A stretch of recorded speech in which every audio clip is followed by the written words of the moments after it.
Good evening and welcome to Chicago Tonight. I'm Paris Schutz. And I'm Amanda Vinicky. Brandis Friedman has the evening off. On the show tonight, we've asked our shelter partners to expand if they're 12 hours to go to 24 hours. City leaders expand services as an Arctic blast hits Chicago. We have a live report from North Park. If and when Chicago and Cook County reach the high level, we will issue a mask advisory. Chicago officials consider a mask advisory as COVID cases rise across the city.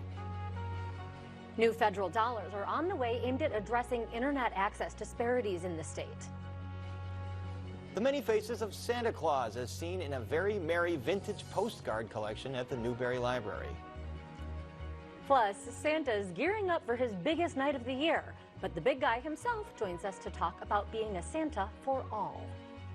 If we would write a book, it would be like completely sci-fi. It would be like there's no way this could happen. But it did happen. The big story of how these little miracles made it home from war-torn Ukraine. Yes, I know. And we sit down with one of the last living blues legends, vocalist Mary Lane. And Amanda and Paris, as you mentioned, I'm here in North Park reporting live as part of our Chicago Tonight in Your Neighborhood series. We'll tell you about how residents are handling this storm and about the work they're doing to make sure vulnerable Chicagoans have the resources they need during this extreme weather. But for now, back to you. Thanks, Nick. And now to some of today's top stories. The expected bomb cyclone has arrived. Quickly accumulating snow has sharply reduced visibility. Earlier this afternoon, it was as low as half a mile, according to the National Weather Service. Temperatures have fallen into the single digits and wind chills have dipped below zero. And the Weather Service warns of a rapid deterioration of road conditions. And these conditions are having the predicted impact on air travel. Cancellations and delays galore. As of earlier this afternoon, more than 5,000 flights have been canceled and 22,000 delayed nationwide. That's according to the site FlightAware. Both O'Hare and Midway airports are in the top 5 nationally for canceled flights, seeing at least a quarter of trips canceled. Big headache today. Chicagoans may soon have a high risk of contracting COVID-19. When it does, city officials say they'll reinstitute a mask advisory. If and when Chicago and Cook County reach the high level, we will issue a mask advisory. And let me just underscore that, a mask advisory. And that what that means is we will be asking all Chicagoans age 2 and older to wear masks in indoor public settings. Chicago Department of Public Health Commissioner Dr. Allison Arwady says it's unlikely the city and county move into the high-risk category tonight, but she does expect that shift to happen soon. 43 counties across the state have already moved into the high-risk level last week, according to the mayor. Coming up on the program, one-on-one with Santa about diverse representations at the North Pole. That's right, but first, Chicagoans brace for the first winter storm of the year. We're live from North Park right after this. Chicago Tonight is made possible in part by Alexandra and John Nichols, the Jim and Kay Mabey family,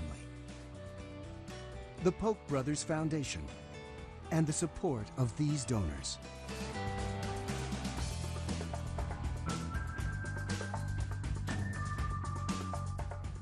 The blizzard conditions and bone-chilling cold have scrambled some Chicagoans' plans. Local leaders are advising people to avoid travel when possible and to check in on friends, family, and neighbors that may need a helping hand. In Chicago's North Park neighborhood, people are doing just that, adjusting quickly during a busy holiday season while bearing in mind vulnerable community members. As part of our Chicago Tonight in Your Neighborhood series, reporter Nick Blumberg and producer Acacia Hernandez have been looking into how people are responding to the storm, and they join us now. Nick, it's a little chilly here in the studio, but right outside there, I gather it's just a little bit colder.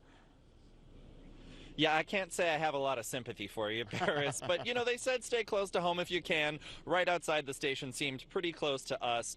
Snow, wind, frigid temperatures, they are here, no doubt about it.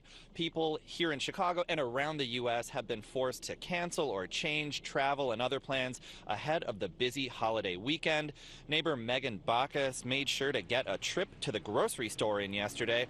Because of the storm, her mother-in-law drove up from Kentucky a day early to avoid dangerous conditions on the roads. We were really glad she could make it, but that sent us scrambling, my husband and I, to prepare the house. This is my regular grocery store, and during the weekday, especially, it's usually pretty dead. I think everybody had the same idea as me, to try to go Wednesday during the day and beat the rush, and everybody's here. At nearby Swedish hospital, Dr. Ben Flagel, chair of emergency medicine, echoed a common refrain this week. Limit time outdoors if you can. Keep your skin covered in multiple layers if you can't. Hypothermia and frostbite are a big concern. Another worry, what can happen if you're not cautious when venturing out in treacherous conditions? Falls and car accidents are one of our most common visits, and fractures and trauma that happen from accidents like that. So the biggest thing there is just to be slow, be cautious when walking, and be slow and careful when driving. We'll leave out lots of extra distance. Even before extreme conditions hit, the winter weather's already brought with it an uptick in cold weather illnesses. Public health officials are urging everyone to mask up in public places as hospitals are hit with RSV, COVID, and influenza. So flu has been our biggest thing that we've been seeing, bringing people into the emergency department. Not severely sick for most people, but it's miserable. Several days of fever, body aches, and just no energy at all is typical for flu. It's a miserable couple of days. So if you haven't gotten your flu shot yet, get your flu shot. City leaders have been working all week to get the word out about this storm. The Department of Family and Support Services says it did a series of robocalls urging older residents to pick up their groceries and medicine early in the week before the weather took a turn. They also made an early delivery for their prepared meal program. DFSS has also increased its outreach teams for unsheltered Chicagoans, making sure they know about city resources. The department runs 6 warming shelters, plus city buildings like libraries and parks are also open to keep people warm. Commissioner Brandy Kanazi says the city and nonprofits have also been working to add capacity at overnight shelters. We've asked our shelter partners to expand, if they're 12 hours, to go to 24 hours. Shelters that, can you squeeze in a couple more beds, and we've had a number of providers that have raised their hand and say we can do anywhere from 3 to 5 up to 20, and so that's just really important. We also have a low barrier shelter that has less rules and is more flexible, and so we reserve beds for the unsheltered to take part of those beds, as well as we have hotel rooms that we use as our contingency plan, and we've increased the number of hotel rooms that we have for this storm that's upcoming. You just heard Commissioner Kanazi mention her department's contingency plan. The Office of Emergency Management and Communications has been deep in planning mode too, bringing city departments together to create a coordinated response to big weather events like this one. As of this afternoon, OEMC Executive Director Rich Gaitis said hundreds of plows were out working to clear and salt the city's 9,600 or so miles of arterial streets. But he cautions it's not the few inches of snow that are the problem, it's the high winds and the extreme cold temperatures. Gaitis says 2 of the biggest keys to staying safe: communication and preparation. If you do need to be on the road in the next couple of days, just make sure you have a full tank of gas, you have some supplies in your car if indeed you do get stranded, and most importantly also stay in touch with people, stay communicated, let people know where you are going, and really just keep looking out for each other. It is the holiday season, and people have a variety of emotions when it gets through getting up and into the holiday season, no matter what that may be. So this might be a good an extra reason just to reach out and just make sure everybody's doing okay. As crews are working to keep streets clear, there's a growing push to mandate that the city should also clear sidewalks. It's currently up to property owners, who can be fined if they don't shovel, but many still don't or aren't able. Neighbor Megan Bacchus says city workers clearing sidewalks like they do streets would be common sense. I walk along Lawrence Avenue a lot, and a lot of businesses can't or don't get out and clear those.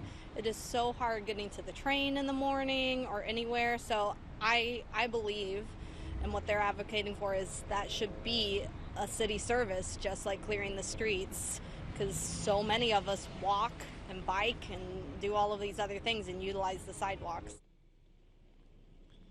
And coming up, Paris, we'll hear more about how people in North Park are working to help vulnerable Chicagoans get the resources they need during this extreme weather.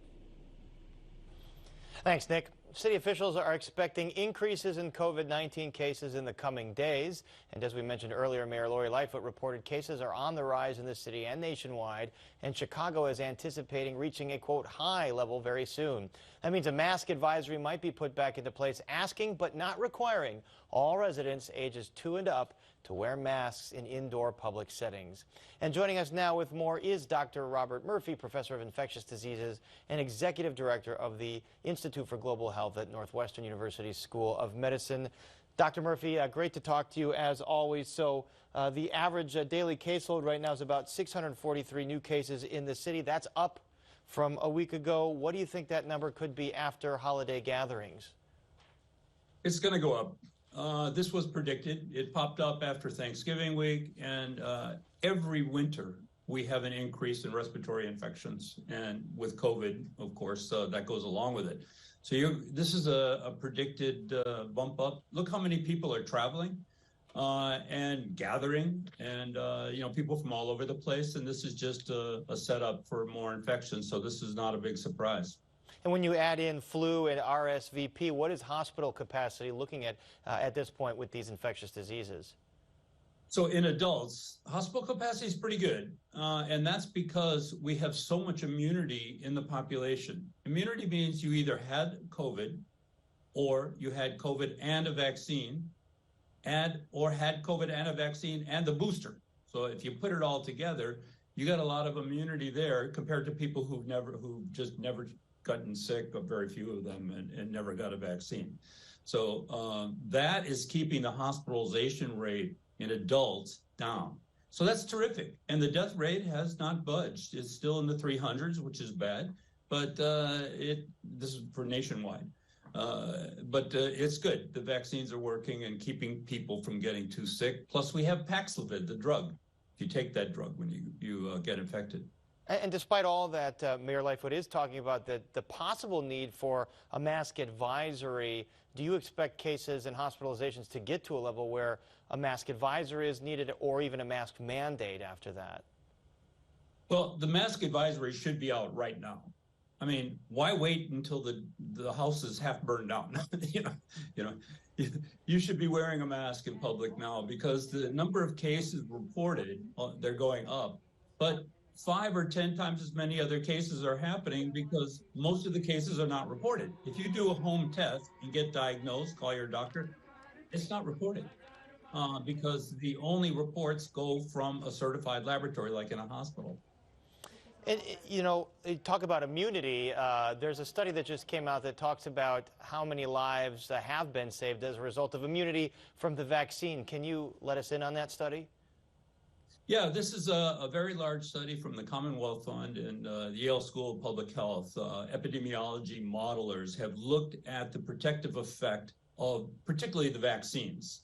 And they have estimated that since the beginning of this, and we're at the 2-year mark. It was just a week ago. We had the first person vaccinated in the city of Chicago, just a week ago. That 3.2 million lives have been saved because of the vaccines. And that's just like if you took one, you got 1 booster, 3 boosters, or whatever. And even more recently, the CDC has reported in people who took the new booster, that's the bivalent one, the brand new one that came out in September, they have enough data now to analyze that. It's about a 50% reduction in severe disease, whether you're vaccinated or not. I mean, whether you had been vaccinated or not. So very real results there, and yet the adoption rate of the bivalent booster is fairly low nationwide. What is that in Chicago right now? Well, it's low. It's like I think it's about 1 in 5 have taken it, but you will get a benefit from it. This 50% additional benefit if you take the bivalent vaccine. So, and then the thing with kids is a very different story. So kids, very few kids they're much less vaccinated than the adults, and especially with these boosters. And the pediatric hospitalization rate is way up, and capacity is down. So, doctors and professionals are worried about the pediatric rate right now. In terms of that bivalent booster, is that still going to be the best shot going forward, or are you worried about new strains and an updated vaccine needed? That's the best way to go forward today. That's what's happening now. So what will happen, very similar to the flu, you know, the flu vaccine is different every year. The COVID vaccine is going to change every year as the virus mutates. The results that I just mentioned about the preliminary results that have been reported show that you know, there is an improvement in the outcomes regarding severe disease. So you will see that probably every year. You know, I want to come back to the weather that we're having right now. Is there an added danger if you have COVID and you're interacting with weather like this, where it's 20, 30 below in terms of wind chill? It's not so much the weather, and it's not so much the cold. It's the fact that in cold weather, everybody is indoors together. So it's what the cold makes you do, not the cold itself. So, you know, like everybody's indoors tonight, you know, the many businesses closed early and whatever. So where are people? They're inside. They're inside either at restaurants or bars, or they're in their homes with other people and gathering for the holidays. That's what's spreading these infections. Speaking of spreading the infection, we were discussing right before we went on the air what's happening in China this week. There have been big protests to try to get the country to lift their zero COVID policy, those huge lockdowns that they've had. What's happening there now? Well, they really thought that we would be getting rid of COVID.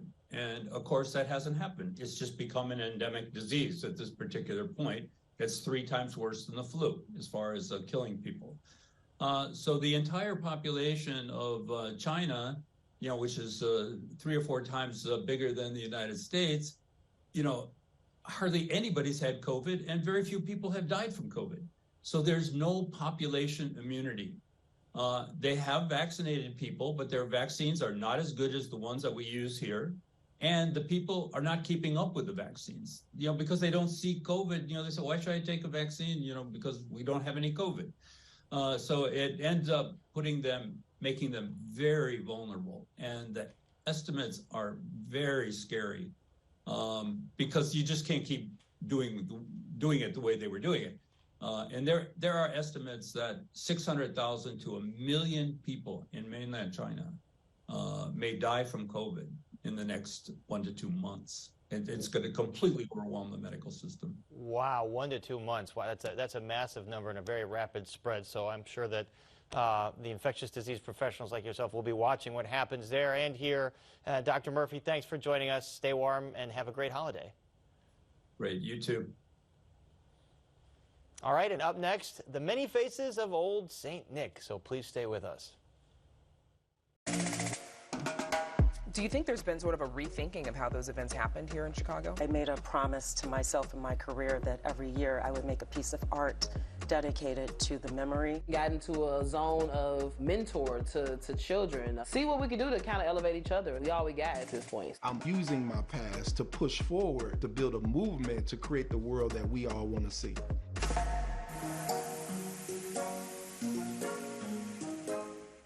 He's the legendary big guy, known for his jolly laugh, red suit, and fluffy beard.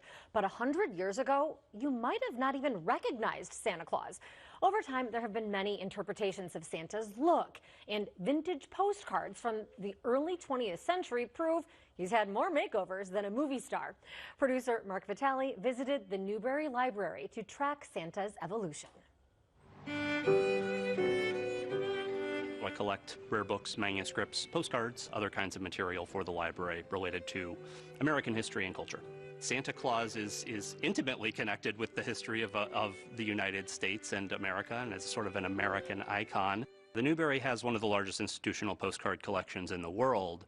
These postcards related to Santa and Christmas, are from the collection of a man named Brian Bossier, which is a fine collection of postcards, early postcards in particular, from around the 1890s to 1920s. The library is digitizing hundreds of postcard images of Santa Claus, including some truly strange ones. This collection is great for looking at the evolution of Santa Claus in American culture, but also global culture. The postcards are both mostly European and American. They're not exclusively American, but there are many that show Santa Claus not in the typical way that we think of him now. Going into the sort of backstory of Santa Claus and how he looks, at least, a lot of it goes back to the Night Before Christmas poem, A Visit from St. Nicholas, as it was first called in the 1820s, which first talks about him in a sleigh and with the reindeer. But really, there's a variety of ways of thinking of how he looks. It's not always a red coat. He wears purple, he wears green, he wears blue. Sometimes he's depicted as more elf-like himself.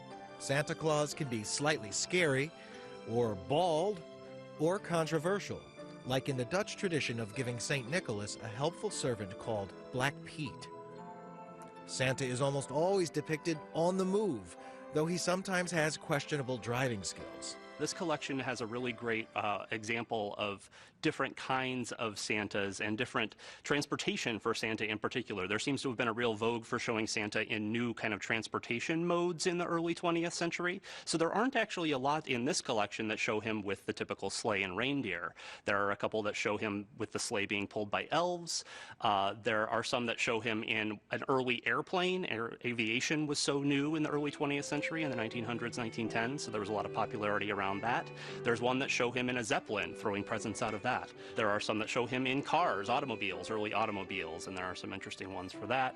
There's even one on a motorbike, which was also a new sort of technology in the early 20th century. It's sort of interesting for thinking about how Santa is both everywhere and nowhere, and how we all both know what he looks like and no one knows what he looks like because he's magical, right? For Chicago Tonight, this is Mark Vitale. He is magical. I don't know what was my favorite, maybe scolding Santa, snowshoe Santa. Now you can see even more additional images of Santa Claus from the Newberry Library by visiting the WTTW news website. 200 additional images there. Now, a note to parents here, if you have little ones at home, Santa asks they step away briefly. Some secrets for parents only are about to be revealed with our next guest. For hundreds of years, children around the world have loved the man who comes down through the chimney to deliver holiday cheer every Christmas Eve. As we just heard, Santa's had a lot of looks through time. He's also known by many names: Old St. Nick, Kris Kringle, and Father Christmas. But perhaps the biggest change is more recent. Today's Santas are more diverse, bringing children not just gifts, but also representation. One of those Santas bringing the joy of the holidays to kids in Chicago and elsewhere is Santa Larry. Thanks so much for joining us, Santa Larry. Thank you very much for having me. Tell us, how did you land on this journey to offer joy to children, particularly black and brown children, in Chicago and across the country? Well, I started out in 1999. I started doing it for my family. I called my brother to find out if he was taking his children to the mall to see Santa Claus. He said no. And I simply said, well, I'm going to go buy a Santa suit. They had one at Walmart for $29.99. I purchased that suit, and I scheduled a day, December the 15th, to be exact, 1999, to show up at their house and surprise them as Santa Claus. And that's how it all got started, me doing Santa for my little nephews, Chris, Cammie, and Kobe. Ho, ho, ho, ho. Oh, that was very sweet of you. Since you've moved on from family to the big time, getting national attention, I believe, when you were the first Black Santa to appear at the Mall of America. How did that happen? Well, you know, I had finished up a Santa workshop or school back in 2015. And so we started talking about how we can market ourselves and get jobs as Santa and so forth on. So they said, Santa Larry, you should go to Branson, Missouri, to our Discovery Santa convention. And yes, we have conventions. So I went to that convention now, and I was there for like 5 days. And my very last day, a gentleman came up to me, Santa Sid Fletcher, who was one of Mall America Santas as well with me, came up and says, hey, I have a card. We're trying to diversify our Santa team. If you're interested, because you look really good, if you're interested, call this number. And I simply say, well, if I call that number on that card, I'm going to get an interview and they're going to hire me. And Santa Sid said, you think so? I said, absolutely, Sid. I'm an actor and I'm a singer. And I love kids and I love Christmas. I called Landon Luther and Rachel Zuliger, and they gave me a 4-day contract at Mall of America for the Santa Experience MN. And that's how it got blown way up, because people weren't used to seeing a Santa Claus like me on the scene. And I had so much support from people all around the world, people in Minnesota, people in Texas, everywhere. But yet I did have a little pushback from some of the people who would hide behind the keyboards. I call them keyboard bullies. But I did not let that stop me, because those people aren't coming out to see me. The people who are coming out to see me. People that argue that this is a movement that is too woke or something, that Santa's supposed to look one way or the other. How do you respond to that? Santa, anybody can be Santa Claus. Anybody can be Mrs. Claus.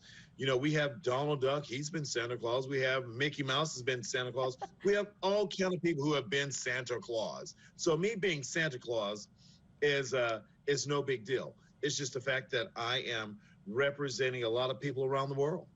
And why is that representation so important, particularly to children?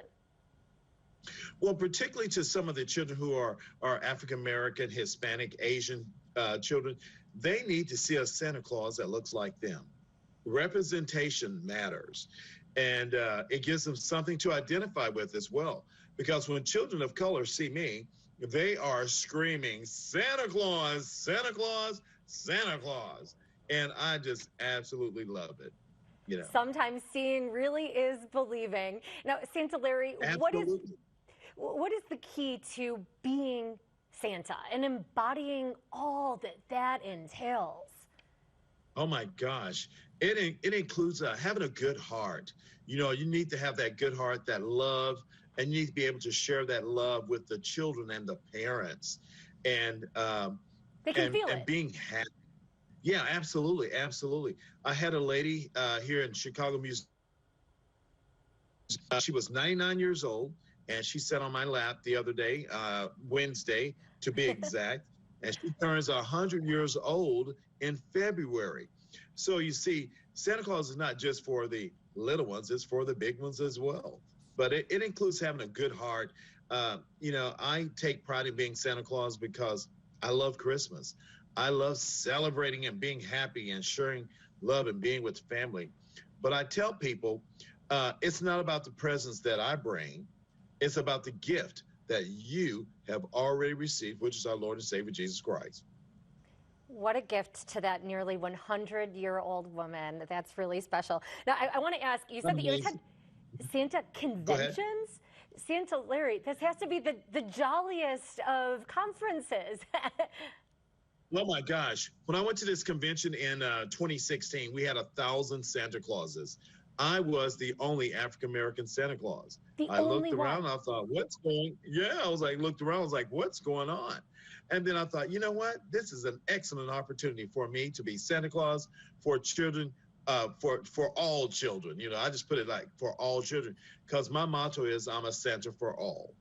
Well, times have changed. There are more Black Santas. I imagine you're no longer the only Black Santa at that convention. There's also LGBTQ plus Santas, Latino Santas. Have you seen that growth? And what does it mean to you? I've seen the diversity of Santas increasing, and that's fantastic. Even at Mall of America, I recruited an Asian Santa, Alan Sue. Alan made his debut at Mall of America this year, and he did really well, and he'll come back next year as well. But just representation of all people, all walks of life. If you want to be Santa Claus, be Santa Claus, as long as you're sharing the goodness, the joy, the love, and the happiness to the people. I like to believe, even if you're not in that red suit, you can spread Christmas cheer and that Santa embodiment. Now, Santa Larry, I want to be clear, though. You do travel the country, but folks in Chicago do have the opportunity to visit you, bring their families to say hi. Where can that happen? I've been at the Museum of Science and Industry in Chicago, and that's where I come up every year, and I represent the museum and take pictures with children of all walks of life. I'm there tomorrow. Tomorrow's my last day. Because Saturday is Christmas Eve, and I'm there from tomorrow, praying that we can get through this weather. This bone-chilling weather. Not everybody has that warm red suit. So, hello to you, and good luck. Thanks for taking time out of the busiest time of your year to spend it with us. Once again, that is our Black Santa, the first at the Mall of America, Santa Larry, otherwise known as Larry Jefferson. Yes. Are you ready for your song? I'm afraid we don't have time. I'm sorry. Maybe while I toss back to Paris, you can begin. How's that? I'm going to begin. Jingle bells, jingle bells. There we go. Jingle Love it. all the way. All right. Oh, And now, what Paris, fun it is we're to tossing ride it back to with you. you, yes. I was thinking more like Santa Larry. Da, da, da, da, da, da, da. Thank you, Amanda. Thanks, Santa Larry. Stay warm. Still to come on Chicago tonight. Bringing health care to homeless shelters as hazardous weather hits the most vulnerable. More from our live report in North Park. Illinois is getting more than $250 million in federal money that aims to address internet access. If we would write a book, it would be like completely sci-fi. It would be like there's no way this could happen. But it did happen. The big story of how these little miracles made it home from war-torn Ukraine. Yes, I love him so. And we sit down with one of the last living blues legends, vocalist Mary Lane. But first, some more of today's top stories. Several reports tonight that an off-duty Chicago police officer was found dead this morning in an apparent suicide. Chicago police spokesman Tom Ahern says the officer died by suicide, but the official ruling on cause of death won't come until Friday after an autopsy is performed. If it's confirmed, it would be the third officer from the department to have died by suicide within a week. The bitter cold is here for the next few days, according to the National Weather Service. Dangerously cold wind chills will stay through the night, with evenings seeing a predicted low of negative 30 degrees. That's wind chill. Overnight, a low of negative 40 degrees. The National Weather Service encourages people to bundle up, obviously, as frostbite can happen in as few as 10 to 20 minutes when temperatures get this low. Their advice: wear multiple layers when outdoors, cover all exposed skin, and have an emergency kit in your home and car.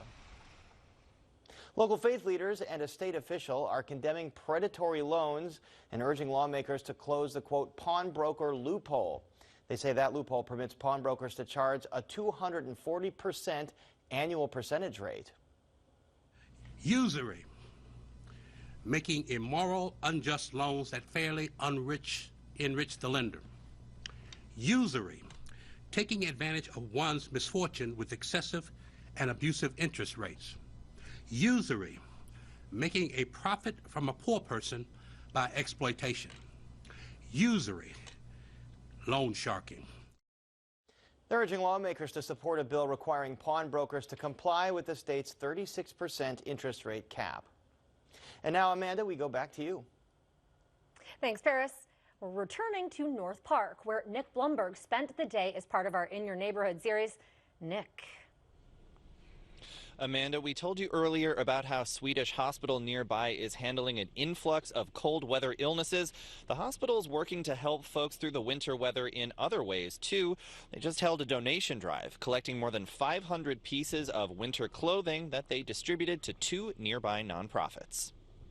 It's critical to be able to provide these donations and these warm weather gear, whether it be coats, scarves, gloves. These are folks that we work with in the community that maybe don't have those resources. They might be new immigrants to this community area, and really we're helping give them a start. And if this is the first time they've experienced this type of weather, it's really the community coming together to help support and lift up our neighbors.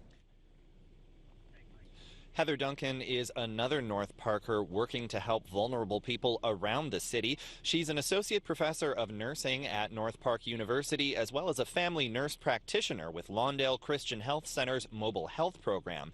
She spent decades working with homeless Chicagoans, and I asked her about the health issues that population faces during winter weather. The concerns are numerous. So one of them is definitely not having an exposure for their skin. So not having enough clean, dry clothing. So a lot of people, they might only have one pair of socks and they're wet because it's been snowing, and that it can increase the risk of hypothermia. Loss of body temperature, body heat through your head and through your face is so huge, and extremities, and so we see a lot of frostbite, we see a lot of hypothermia, see a lot of people with chronic health conditions like diabetes, and this weather can really make it worse. And I would imagine that's an issue that you deal with every winter, even when it's not quite so extreme as 5 degrees out. Absolutely, absolutely. Especially at night. During the day, the city will open warming centers. Closest one here is on Wilson, but all over the city they'll open park districts, they'll open libraries, but at night you're still limited to where you can go. And some people who choose not to stay in a shelter for a variety of reasons really are at risk of life-ending hypothermia. And you mentioned, folks who may not want to be in a shelter. What are some of the challenges working with vulnerable populations, with people experiencing homelessness during this type of, concern about their medical conditions? One of them is access to their medication. So they may be living in one of the parks or living in the bus stop and then choose to go to a shelter at night where they can get exposed to even more communicable diseases and potentially forget their medication, get their medication stolen. And so that can really complicate, even beyond the temperature, it can lead to that secondary issues of losing the supplies and the medications that they have in the first place. In your role as an educator, what do you try to convey to, future practitioners about what they need to know when working with a vulnerable population? The first thing they need to know is you are no better than anybody else. That everybody is, I always tell them, everyone's a child of God, deserves your respect and your care no matter what. You have no idea what they're going through, and it doesn't matter. You need to be meeting them where they're at. They are cold, they are hungry, they are at risk. It does not matter their life story. What matters is that you provide the care that you can give them right now in a respectful manner. And what sorts of services are critical for folks experiencing homelessness right now? What more do you think they may need that they don't necessarily get? Affordable housing is definitely number one. There's a lot of people you don't even know are homeless. They're doubled up, or they're living somewhere that's not designated to be housing, or they've had their services cut off, or they're living in the building that is being renovated. No one knows they're living there. And so that access to affordable housing, access to shelters that are safe, that are secure, that they're not worried about getting another disease from. COVID really has scared a lot of people of going into shelters because of that risk of communicable disease. In addition, also mental health issues. I think that is probably one of the number one issues for the homeless right now is the lack of mental health issues, and that can complicate everything. We told you earlier about the city services available for homeless Chicagoans. If someone's looking for shelter, or if you're trying to help them find shelter, the city says to dial 311. And Amanda, during this extreme weather, the city's community services arm at 10 South Kedzie in Garfield Park is set to be open 24 hours. Thank you for that important information, Nick. And speaking of getting warm, please hurry on inside to get yourself some hot cocoa or hot tea. We'll be waiting for you. We now go to Paris for a look at access to the internet across the city. Paris. Amanda, Illinois will be getting more than $253 million in federal funds to improve its internet broadband infrastructure. It's the next step that aims to address broadband equity, access, and affordability throughout the state. And research shows a huge disparity in internet connectivity right here across Chicago. And joining us is Nicole Marwell, an associate professor in the School of Social Work, Policy, and Practice at the University of Chicago. She's also co-principal investigator of the Internet Equity Initiative at UChicago's Data Science Institute. Nicole Marwell, thanks for being here with us at Chicago tonight on this cold evening. First, to that federal grant, it's going to connect some 87,000 households in Illinois to broadband. Are we talking mostly in rural areas here? Yes, this money is coming through the federal government to the state government, and it's designed to target primarily areas that are what we call unserved, meaning that they don't have infrastructure in place so that someone who's interested in purchasing a broadband connection can't actually do it in those locations. Or if they're categorized as underserved, meaning that the speeds that are available due to the technology being used are too low to meet the current standards for what we consider to be broadband internet. So we are going to see most of that money going to the more rural areas where that infrastructure is lacking. And how big is this infrastructure divide in rural areas versus urban areas? I mean, there are specific pockets of the state that are worse off than others? Yes, you have to think about the way in which the internet infrastructure was actually built. A lot of people might not know the story behind this, but when the internet started to get built, it was really considered to be a luxury good. And so the businesses, the internet service providers that were in this business, they decided where to build the infrastructure. And of course, if you're a business, you're going to build the infrastructure where you're likely to have customers. And so, of course, you're going to build into more densely populated areas. And now what we've seen happen, especially with the pandemic, is that it's become very apparent to everybody that the internet is not a luxury anymore. It's a necessity. And so what we are facing is a situation where the private business incentive to build into lower density, harder to build areas just isn't there.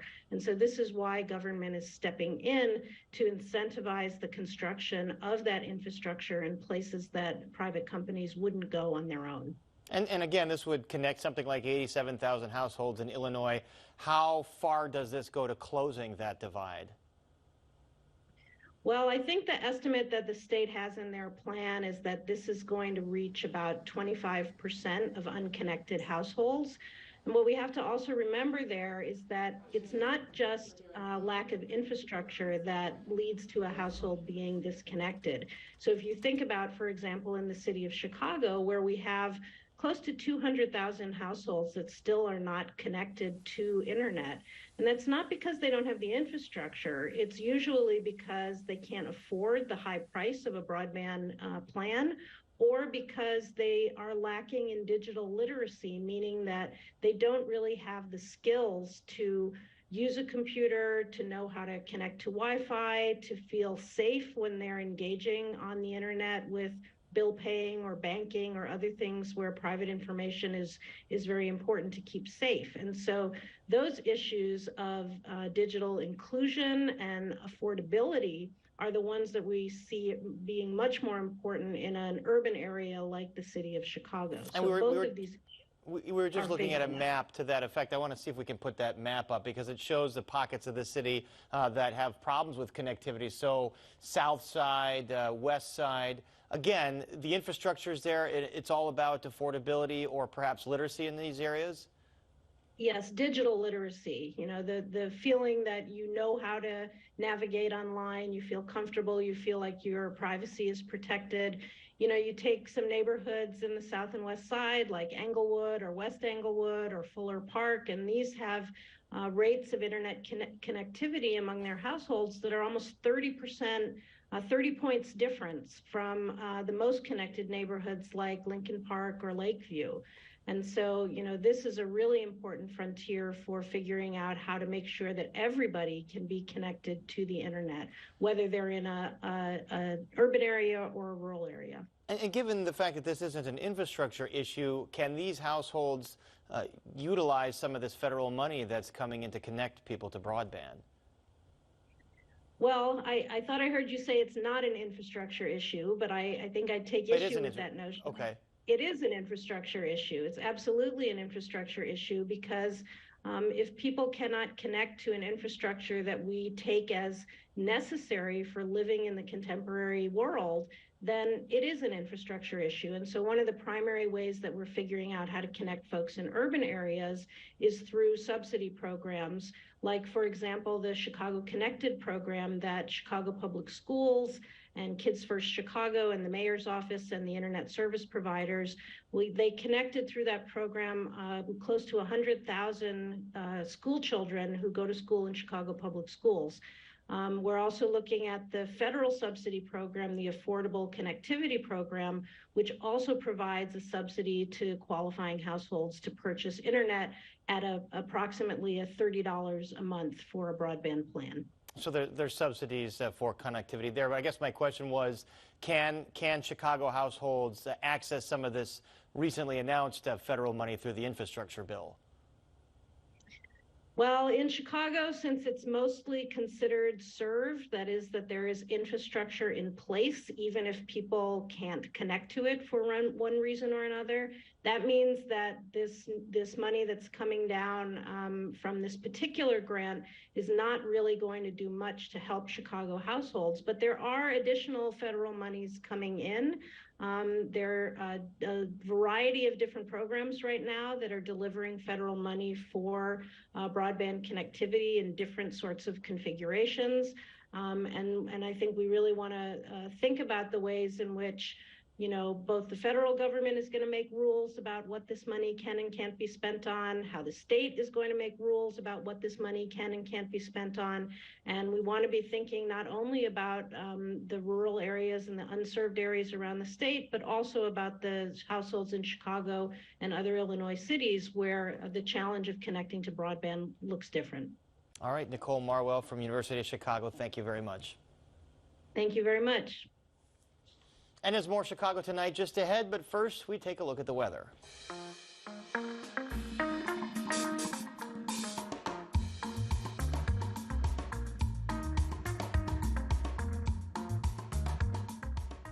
When the Ukrainian-Russian war first broke out 10 months ago, we brought you the story of a Highland Park family sent into a panic over the invasion because a Ukrainian surrogate was due to deliver their twins over the summer. Now, a happy ending to their struggle, despite the fighting that continues far away. Here's Brandis Friedman with another look. At just 7 months old, these two cuties have already taken their parents for the ride of a lifetime. It really doesn't compare to anything. We first met Jeff, Lilac, and David when they were a family of 3. It was March, and they were expecting twins via surrogate in Ukraine. Russia had just invaded, and their surrogate needed to escape her war-torn country. We're thankful that she was able to get out because with the war with Russia, we were hearing that, you know, they didn't have supplies. What we're hearing on the news was really scary.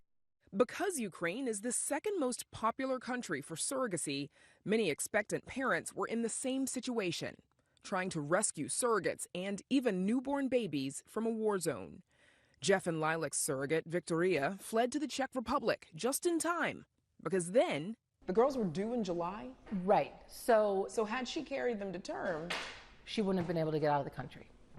She delivered the twins early, at just 27 weeks, in a country that doesn't acknowledge surrogacy. The complications began to stack up. We were very concerned about their health. You know, we were in a foreign country. There was a language barrier. There was a time zone difference. There were legal issues that basically, according to the laws in the Czech Republic, Jeff and I are not seen as the parents of the girls. Ellie, with the dark hair, and Natanya, well, with no hair, spent 59 days in the neonatal intensive care unit in Prague. They were able to breathe on their own. However, they did have them on oxygen just to make sure, for the sake of it. They were not able to eat on their own, so they had a digestive tube going down to their stomach. It turns out that both of our daughters have a hole in their heart between both of the atriums, both of the oxygenated blood chambers in the heart, which apparently is a great hole to have. It's a great location to have a hole in your heart. So we are very fortunate in that regard. Doctors say they'll need regular monitoring to ensure those holes shrink as the girls grow. As if that weren't enough, the couple had to jump through hoops and work with the U.S. State Department to allow them to be legally recognized as the twins' parents. We had a lot of technical issues, a lot of logistical issues to get the girls out of the country because the Czech Republic was still adjusting And the U.S. Embassy, the State Department, and therefore the U.S. Embassy was still trying to figure out how to accommodate the needs of all these parents that are in the U.S. whose children have been transferred or are going to be born in Prague due to what's going on in Ukraine. Through it all, these two are finally home and on the road to a healthy future. Lilac and Jeff see it as a completely different experience from when they brought their son David home via a different surrogate, also in Ukraine. We thought a couple years ago with David that we entered the twilight zone by flying to a foreign country. During a pandemic. During a pandemic when there was no vaccination yet. The testing was just starting and we had to quarantine in a hotel as soon as we got off the plane. Yeah, for 2 weeks. And what happened with the twins and Ukraine and Russia and the surrogate fleeing to go to another country, 2 years ago was a vacation compared to this. Despite it all, the couple believes they're lucky. All you can think to yourself is, my God, are we blessed? I mean, despite everything we've been through, it's nothing. We were very fortunate. David has nicknamed his little sisters Nini and Yi Yi. Mom and Dad call them their big little miracles. Bundles of joy and survival. Again, that was Brandis Friedman with the story. Lilac and the girls have been home for about 9 weeks now. She flew to Prague when they were just 53 days old and stayed there for about 5 months as the babies got stronger, enough to make that long flight home. Lilac refers to it as their first girls' trip. Now, Paris, we toss it back to you. Very inspirational story. Thanks, Amanda. A local blues legend is receiving her flowers in a documentary celebrating her musical career. Arts correspondent Angel Edo recently introduced us to Mary Lane and shared how the Arkansas native has used blues to make Chicago her home for the last 50-plus years. Here's another look. Yes, you love me. Blues is life. Now 86 years old, blues vocalist Mary Lane says she's loved singing since she was 12 years old. Part of the time I lived on a farm, and they pick cotton and chop cotton, and everybody be singing, that's all they sung was the blues, and I just got attached to it. But I was really brought up in church. That song, when it first came out by Mabel Sake, was, oh, if I could only hear my mother pray again. And they always want me to sing. From the church to her uncle's nightclub, Lane would go on to meet and perform with blues legend Howlin' Wolf. And after moving to Chicago in the 1950s, she kept singing with him and his record label. When I came to Chicago and everything, there was clubs all around everywhere, And I used to go and I sang with different people, but I really sang with Wolf. My finest memories of singing the blues in the club here in Chicago, I was so many people singing the blues from down south, all of them from Mississippi and Arkansas and everything. And they like Jimmy Reed and Elmo James, they had that feel, that make you want to sing the blues and everything. But it wasn't until 1997 that Lane released her first solo album, titled Appointment with the Blues. She didn't release her second solo album, Traveling Woman, until she was 82. But I always try to deal with it in a happy way, not make nobody sit with their head down and cry and everything. So I always try to make them feel. Yes, I love my baby. Yes, I love him so. Regardless of her limited personal projects, her impact within the blues genre has been present throughout her entire music career. I haven't got a big break like some of these ladies and stuff like that. She's been inducted into the Blues Hall of Fame, awarded the Coco Taylor Lifetime Achievement Award, and was even granted her own day by the city of Chicago last June. I never thought that I would, be able to see what I'm seeing now of myself and everything, and it made me feel great. Fed me, gave me a place to stay, and all that. The blues. Yes, I be done found me a brand new lover. And while she doesn't perform live too often these days, Lane says her love for singing will always be rooted in the blues and the emotion it evokes. I'll stay with the blues. That's what I feel. But I try to sing where I can relate to the people. Because if you don't relate to them, I mean, hey, that's not the blues. For Chicago Tonight, I'm Angel Ito. See you on the next go round. Thank you. And for more details about the documentary I Can Only Be Mary Lane, you can visit our website. And we're back to wrap things up right after this. Chicago Tonight is made possible in part by Alexandra and John Nichols, the Jim and Kay Mabee family, the Polk Brothers Foundation, and the support of these donors.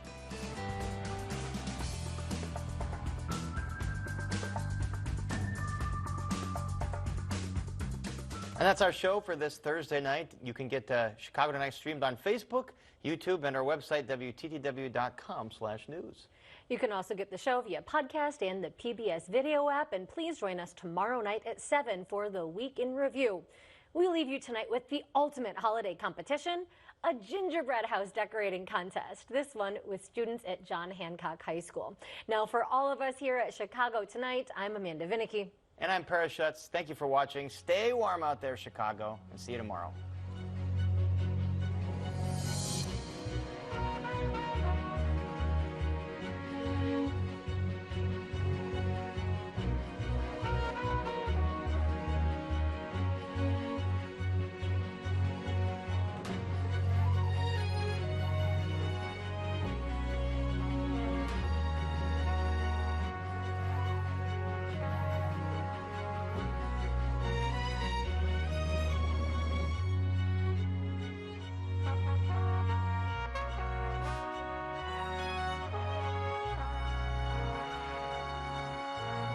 Closed captioning is made possible by Robert A. Clifford and Clifford Law Offices, a personal injury law firm pleased to give back to the community through numerous charitable initiatives.